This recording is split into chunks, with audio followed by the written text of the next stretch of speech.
बिस्मिल्लाहिर्रहमानिर्रहीम। अस्सलाम वालेकुम डियर स्टूडेंट्स। जैसा कि आप जानते हैं कि हमने लास्ट लेक्चर में फोटो इलेक्ट्रिक इफ़ेक्ट को बड़ी डिटेल में डिस्कस किया था। आज हम फोटो इलेक्ट्रिक इफ़ेक्ट पर ही बेस करती हुई एक डिवाइस जिसका नाम है फोटो सेल उसको डिस्कस करते हैं। तो चलिए स्टार्ट करते हैं आज का लेक्चर।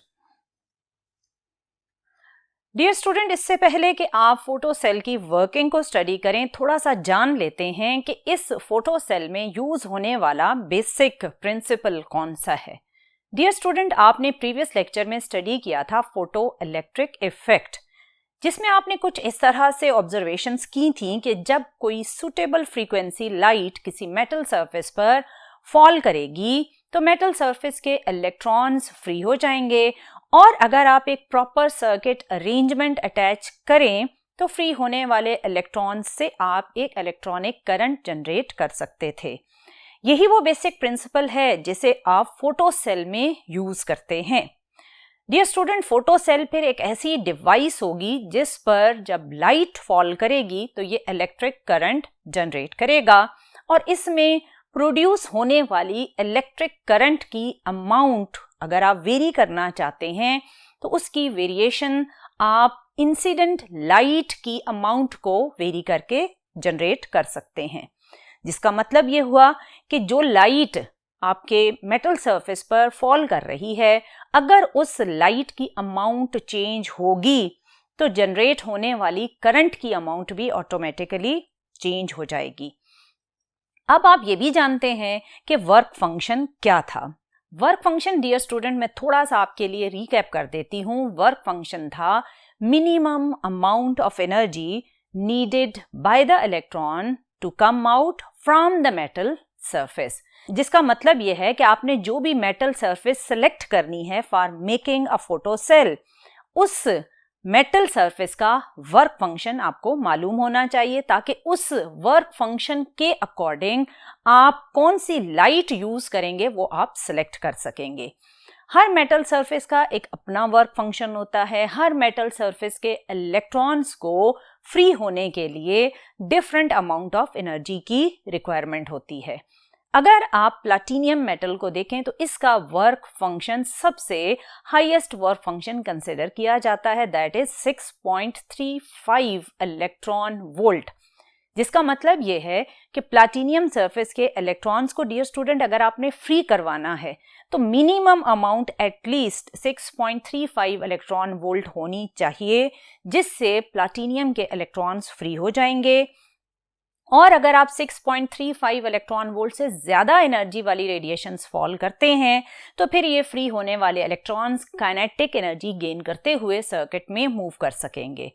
और अगर आप दूसरे एंड पर जाएं जहां पर आप लोएस्ट वर्क फंक्शन वाली मेटल को ढूंढें तो वो मेटल है सीजियम। सीजियम का जो वर्क फंक्शन है वो है 2.14 इलेक्ट्रॉन वोल्ट। इसका मतलब कि अगर आप सीजियम मेटल यूज कर रहे हैं तो फिर आपको ऐसी लाइट यूज करनी पड़ेगी जो minimum 2.14 electron volt energy caesium metal को प्रोवाइड कर सके। इससे ज्यादा एनर्जी अगर आप देते हैं तो फिर फ्री होने वाले इलेक्ट्रॉन्स काइनेटिक एनर्जी भी गेन करेंगे, then they will move in the circuit. इसके अलावा अगर आप सोडियम और पोटाशियम को यूज करते हैं तो सोडियम और पोटाशियम वो मेटल्स हैं जो विजिबल लाइट की प्रेजेंस में इलेक्ट्रिक करंट जनरेट करती हैं। इसके अलावा अगर आप caesium coated oxidised silver material use करते हैं तो ये फिर इंफ्रारेड रीजन की लाइट पर इलेक्ट्रिक करंट जनरेट करेगा। इसका मतलब है कि फोटो सेल के अंदर जो आपने कैथोड यूज करना है, जो आपने मेटल सरफेस यूज करनी है, उसकी बहुत सारी वेराइटीज हैं, और वो वेराइटीज आपकी रिक्वायर्ड चॉइस के ऊपर डिपेंड करती हैं। आपने जिस जगह फोटो सेल को यूज करना है उस जगह पर आप कौन सा सोर्स ऑफ लाइट यूज कर रहे हैं, उस लाइट की फ्रीक्वेंसी के अकॉर्डिंग आपको फिर मेटल सरफेस सेलेक्ट करनी पड़ती है। यानी दो चीज़ों का ध्यान रखना पड़ता है जब आप फोटो सेल बना रहे हैं कि आपने कौन सी अवेलेबल लाइट यूज़ करनी है, और इस लाइट के कोरस्पॉन्डिंग फिर कौन सा मेटल सरफेस आप यूज़ करेंगे और कैथोड को जनरेट करेंगे। डियर स्टूडेंट, अब इन सारी रिक्वायरमेंट्स को मद्देनजर रखते हुए जब आप फोटो सेल बनाते हैं तो फोटो सेल की शक्ल कुछ इस तरह की होगी। इसमें आपको एक कॉनकेव शेप का कैथोड मेटल नजर आ रहा है। ये बेसिकली वो सरफेस है, वो जगह है जहां आपने अपनी रिक्वायर्ड मेटल को कॉनकेव शेप में कनेक्ट करना है। ये कॉनकेव शेप कैथोड कनेक्ट होगा with the negative terminal of the battery और आपको एक वायर लाइक एनोड नजर आएगा जिसे आपने कनेक्ट करना है with positive terminal of the battery. और ये दोनों इलेक्ट्रोड्स आपने एक एवैक्यूएटेड ग्लास ट्यूब के अंदर पैक कर दिए। और ये जो एवैक्यूएटेड ग्लास ट्यूब है इसके अंदर आपने लो प्रेशर रखना है ताकि इसमें मौजूद एयर पार्टिकल्स या डस्ट पार्टिकल आपके सिस्टम में लाइट की फ्रीक्वेंसीज को या जनरेट होने वाले इलेक्ट्रॉन्स को डिस्टर्ब ना कर सकें। इसलिए आपने जो ग्लास ट्यूब यूज करनी है वो आपने कोशिश करनी है कि एवैक्यूएटेड ग्लास ट्यूब हो। अगर आपने इस पूरे सर्किट में करंट को भी मॉनिटर करना है तो फिर आप सीरीज में एक माइक्रो एमीटर भी अटैच कर देंगे। ये एक प्रॉपर टोटल एक सर्किट अरेंजमेंट है जो आप फोटो सेल के लिए यूज करते हैं। जब आपने इसकी वर्किंग स्टार्ट करनी है तो फिर आपने जो मेटल कैथोड के लिए सिलेक्ट की होगी उसके वर्क फंक्शन को दिमाग में रखते हुए आपने एक सूटेबल लाइट फॉल करनी है कैथोड सरफेस पर। जैसे ही लाइट फॉल होगी तो इलेक्ट्रॉन्स एमिट होंगे जिन्हें एनोड अट्रैक्ट करेगा और सर्किट में एक इलेक्ट्रॉनिक करंट जनरेट हो जाएगी। सो डियर स्टूडेंट, आपने फोटो सेल में क्या किया? आपने लाइट की हेल्प से एक इलेक्ट्रिक करंट जनरेट की। सो ये भी बिल्कुल ओवरऑल सर्किट एक सेल की तरह ही बिहेव कर रहा है क्योंकि आपने सर्किट में एक लाइट की हेल्प से करंट जनरेट की। सो डियर स्टूडेंट, यहाँ तक जो आपने अभी सुना उसके अकॉर्डिंग फोटो सेल फिर कौन सी डिवाइस है? It is a device whose electrical properties are affected by light. जिसका मतलब ये है कि आप जो इसमें करंट जनरेट कर रहे हैं वो करंट लाइट पर डिपेंड कर रही है। अगर आप लाइट की इंटेंसिटी को इंक्रीज करेंगे तो करंट की अमाउंट भी इंक्रीज हो जाएगी। अगर आप लाइट की इंटेंसिटी को कम करेंगे तो करंट की अमाउंट भी कम हो जाएगी। सो ये डायरेक्टली प्रोपोर्शनल है, intensity of light and amount of electric current. और इस फोटो सेल का प्रिंसिपल क्या है? Working of photo cell is based upon the photoelectric effect. और अभी आपने देखा कि क्या था फोटो इलेक्ट्रिक इफेक्ट और उस फोटो इलेक्ट्रिक इफेक्ट को आपने किस तरह फोटो सेल की कंस्ट्रक्शन में और वर्किंग में यूज किया। जब आपने कंस्ट्रक्शन लिखनी है डियर स्टूडेंट तो आपने उसमें इसके 3 जो मेन कंपोनेंट्स हैं उनको मेंशन करना है। फर्स्ट, इसमें आप एवैक्यूएटेड ग्लास ट्यूब, आप थोड़ी इसकी डिटेल भी लिखेंगे कि एवैक्यूएटेड ग्लास ट्यूब के अंदर आपने लो प्रेशर जनरेट किया है। कैथोड क्या है? कैथोड वो मेटल सरफेस है जिसकी हेल्प से आप इलेक्ट्रॉन्स जनरेट करेंगे। और फिर एक एनोड है, ऑब्वियसली एनोड कनेक्टेड होगा positive terminal of the battery और ये एनोड अट्रैक्ट करेगा इमिट होने वाले इलेक्ट्रॉन्स को और सर्किट में एक करंट को जनरेट करवाएगा। सो डियर स्टूडेंट, ये 3 मेन कंपोनेंट्स हैं जो फोटो सेल की कंस्ट्रक्शन में यूज होंगे। फिर आपने हेडिंग देनी होगी वर्किंग की और वर्किंग की डिटेल आपने बुक से ही फॉलो करनी है। और वर्किंग कैसी है वो मैंने अभी आपको समझाया कि जब फोटो सेल के कैथोड पर लाइट फॉल करती है, इलेक्ट्रॉन्स एमिट होते हैं, उन इलेक्ट्रॉन्स को एनोड अट्रैक्ट करेगा और आपके सर्किट में करंट फ्लो करेगा। और करंट की अमाउंट इंटेंसिटी ऑफ लाइट के डायरेक्टली प्रोपोर्शनल है, विच मीन्स जैसे जैसे लाइट की इंटेंसिटी इंक्रीज या डिक्रीज होगी करंट की अमाउंट भी उसी रेशो के अकॉर्डिंग इंक्रीज या डिक्रीज हो जाएगी। सो डियर स्टूडेंट, वर्किंग आपने अपनी बुक से ही फॉलो करनी है। ये जो फोटो सेल आपने बनाया आप इसे बहुत सारी जगहों पर यूज करते हैं। तो अब डियर स्टूडेंट चलते हैं और देखते हैं कि आपने आखिर ये फोटो सेल बनाकर कहां कहां और कैसे यूज किया।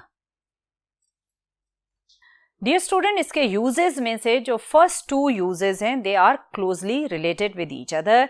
फर्स्ट वन है आपका ऑटोमेटिक डोर सिस्टम और दूसरा है सिक्योरिटी सिस्टम। इसमें हम पहले डिस्कस कर लेते हैं automatic door system. Dear student, आपने देखा होगा कि समटाइम्स जब आप डिफरेंट मॉल्स में जाएं या किसी ऑफिस में जाएं तो अभी आप डोर से थोड़े डिस्टेंस पर ही होते हैं, तो डोर ऑटोमेटिकली ओपन हो जाता है, और जब आप डोर को क्रॉस करते हैं तो डोर ऑटोमेटिकली क्लोज हो जाता है। यहाँ पर बेसिकली फोटो सेल के ही थ्रू आप इसके सर्किट को कंट्रोल कर रहे होते हैं।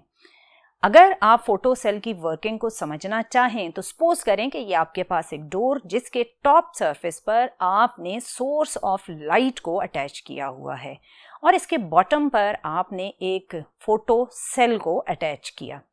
जब लाइट फॉल हो रही है तो पाथ ऑफ लाइट कंप्लीट है और आपके फोटो सेल में करंट फ्लो कर रहा होगा और एक प्रॉपर फंक्शन हो रहा होगा।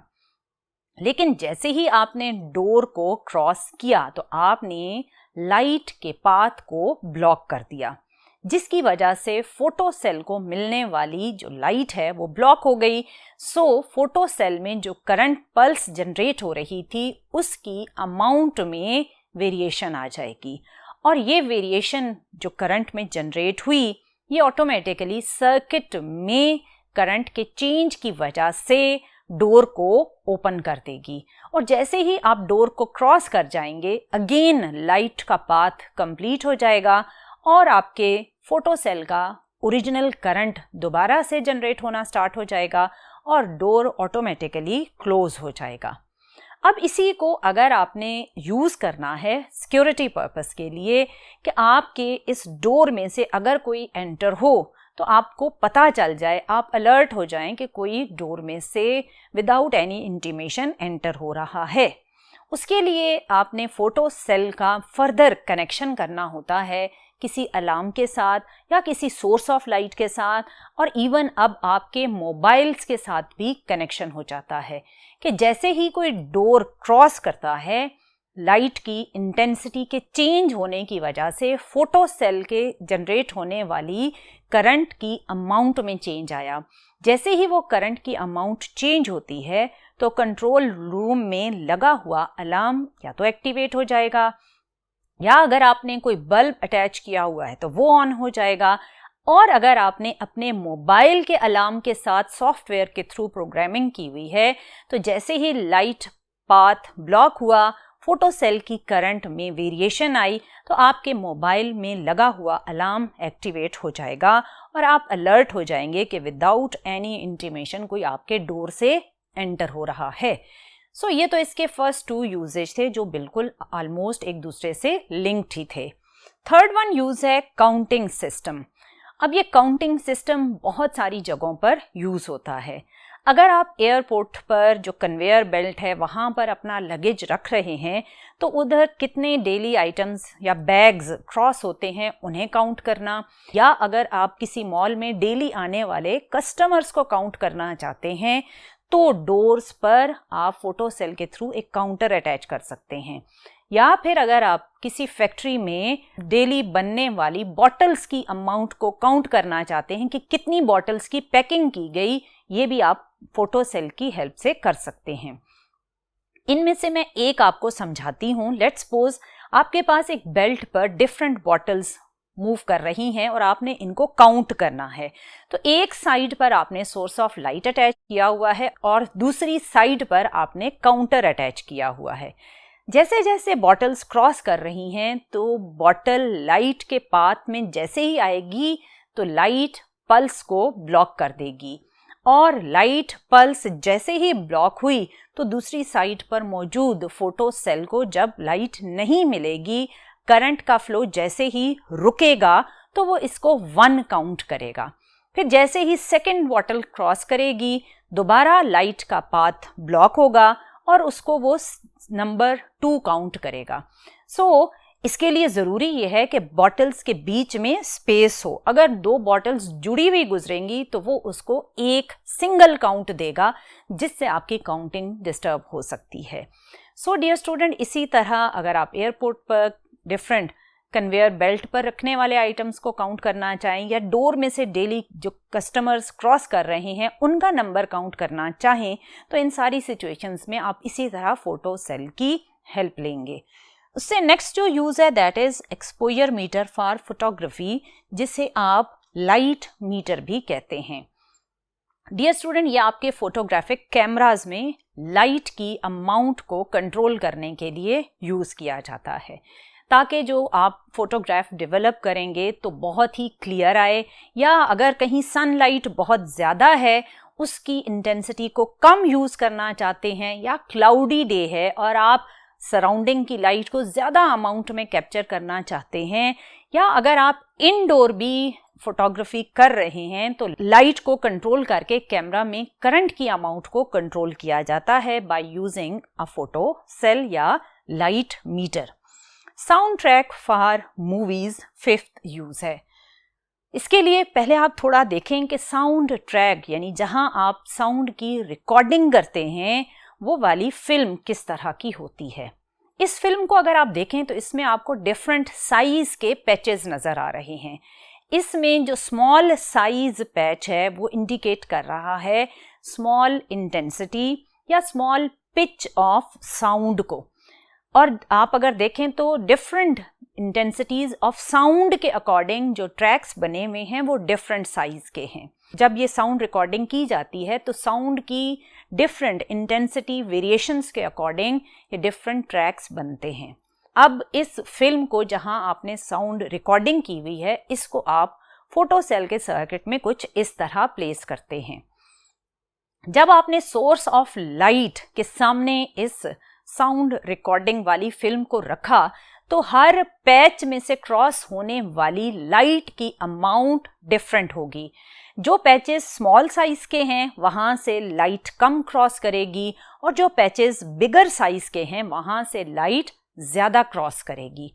इसका मतलब यह है कि जब इस साउंड ट्रैक वाली फिल्म में से लाइट क्रॉस करेगी और आपने सामने अगर रखा हुआ है cathode of the photo cell, तो कैथोड के पास जो लाइट रिसीव होगी वो भी ऑब्वियसली डिफरेंट वेरिएशंस के साथ रिसीव होगी। जो स्मॉल ट्रैक में से क्रॉस कर रही होगी वो अमाउंट ऑफ लाइट कम होगी, और जो बिगर ट्रैक में से क्रॉस कर रही होगी वो ज़्यादा होगी। तो इस पूरे जो साउंड ट्रैक वाली फिल्म है इसे आप लाइट सोर्स के सामने मूव करवाते हैं। जैसे ही ये ट्रैक मूव होगा तो आपके पास फोटो सेल पर फॉल होने वाली लाइट की इंटेंसिटी में वेरिएशन होगी। सो फोटो सेल जो करंट जनरेट करेगा वो डिफरेंट वेरिएशन वाली करंट जनरेट करेगा। सो ये करंट जब डिफरेंट वेरिएशंस के साथ आपके स्पीकर या माइक्रोफोन को मिलेगी तो माइक्रोफोन में जो साउंड आपको मिलेगी वो उसी वेरिएशन के साथ मिलेगी जो वेरिएशन आपको साउंड ट्रैक के ऊपर मिल रही थी। सो इस तरह आप मूवीज रिकॉर्डिंग में या ड्रामास की रिकॉर्डिंग में जो साउंड वेरिएशंस होती हैं उनको फोटो सेल के थ्रू इलेक्ट्रॉनिक करंट में कन्वर्ट करते हैं, और फिर डिफरेंट एम्प्लीफिकेशंस के साथ उस साउंड इंटेंसिटी की वेरिएशन को आप चेंज करते हैं। लास्ट वन जो यूज है वो है ऑटोमेटिक स्ट्रीट लाइटनिंग का। इसमें आपके पास फोटो सेल की हेल्प से आप इलेक्ट्रिक करंट को जनरेट करते हैं। डे टाइम पर क्योंकि सनलाइट बहुत ज़्यादा होती है, सो फोटो सेल पर जब ये सनलाइट फॉल करती है तो इलेक्ट्रिक करंट बैटरी में स्टोर होता रहता है। जैसे जैसे शाम होती है तो अमाउंट ऑफ लाइट कम होती जाती है। सो जब अमाउंट ऑफ लाइट कम होती है तो ऑब्वियसली फोटो सेल में जनरेट होने वाली करंट भी कम हो जाएगी। अब यहाँ पर अकेला फोटो सेल यूज नहीं होता, आप फोटो सेल के साथ LDR which is a light dependent resistance, इसके कम्बिनेशन को यूज करते हैं। सो फोटो सेल और LDR का कम्बिनेशन दोनों कंबाइन होकर आपकी जो स्ट्रीट लाइट्स हैं उन्हें डे टाइम पर ऑफ रखते हैं, और नाइट टाइम पर जो करंट आपने डे टाइम पर फोटो सेल के थ्रू स्टोर की हुई होती है वो नाइट टाइम पर आप उसको यूज करते हैं, और ऑटोमेटिकली आपकी street lights with the help of LDR on हो जाती हैं। LDR आपने पहले भी पढ़ा था जब हमने कंपैरेटर वाला टॉपिक पढ़ा था। LDR बेसिकली डियर स्टूडेंट एक लाइट डिपेंडेंट रेजिस्टेंस होता है जिसका रेजिस्टेंस इनवर्सली प्रोपोर्शनल होता है इंटेंसिटी ऑफ लाइट के। सो डियर स्टूडेंट, LDR और फोटो सेल के कम्बिनेशन से आप स्ट्रीट लाइट की ऑटोमेटिक स्विचिंग को कंट्रोल करते हैं। सो डियर स्टूडेंट, आपने देखा कि फोटो सेल किस तरह एक छोटी सी डिवाइस है, लेकिन ये किस तरह बहुत सारी डिवाइसेस में, बहुत सारी आपकी सराउंडिंग में जो एप्लीकेशंस है वहाँ पर यूज़ होता है। सो ये तो था फोटो सेल और उसकी डिफरेंट एप्लीकेशंस। आने वाले लेक्चर्स में मज़ीद देखेंगे कि आपके पास interaction of electromagnetic radiation with matter के सेकेंड और थर्ड केसेस क्या हैं। टिल देन, अल्लाह हाफिज़।